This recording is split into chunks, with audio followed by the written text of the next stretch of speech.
The world's biggest issues right now all involve China. Whether we look at the global economy, or whether we look at climate change, or whether we look at the military and power control, all involve China. Let me explain global economy. First of all, Chinese economy is such a massive part of the global economy.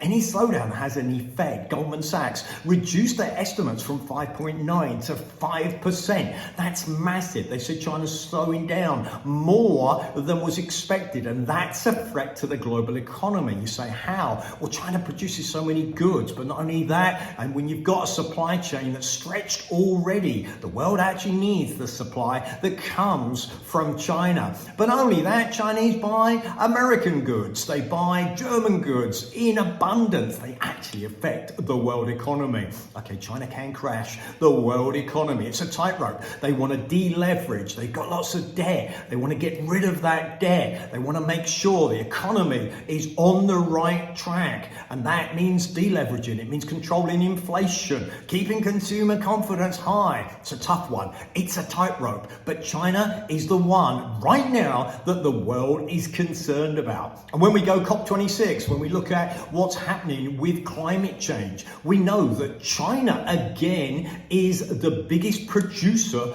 of emissions. In fact, 60% of the global CO2 emissions are produced by the top 4 countries, of which China is the biggest. China actually produces more than the next 4 countries on its own. Okay, in defense of China, it's 1.4 billion people. It's a big country. And also the world depends on it for manufacturing. So you say China is the problem, but actually we all use Chinese goods. And of course, we depend on their manufacturing. And if they're manufacturing goods, then obviously they're gonna be producing more emissions than others. Is China able to control it? Well, they've tried. They've tried to go solar. They've tried to go wind. But actually what's happened is the supply demand has been so great that, in fairness, they've had to switch back to traditional methods of producing power. Okay, of course, that has caused issues because whilst they tried to switch and go to a more clean energy supply, there wasn't enough, and cities actually had to be shut down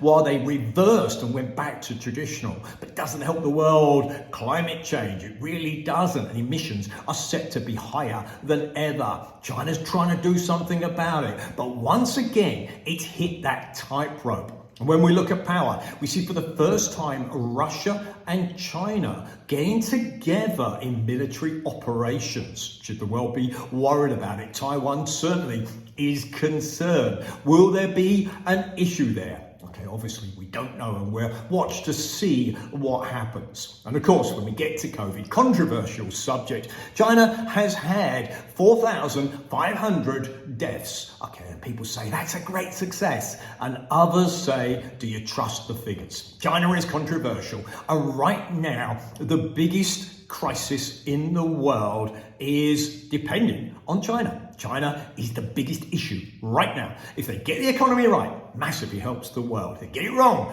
okay, of course, it causes an issue. Same thing with climate change. China is in a position where it's got a tightrope and it's got to make the right decisions. Please like, please share the video. Okay, please let me know what you think. What should China do? And what do you feel about the Chinese economy and what they've done right now? Do you feel they're in the right place? Are they doing the right things? Please give me your opinion. Please like the video. Please share. Let's get other people's opinions on what they think the biggest crisis in the world is right now.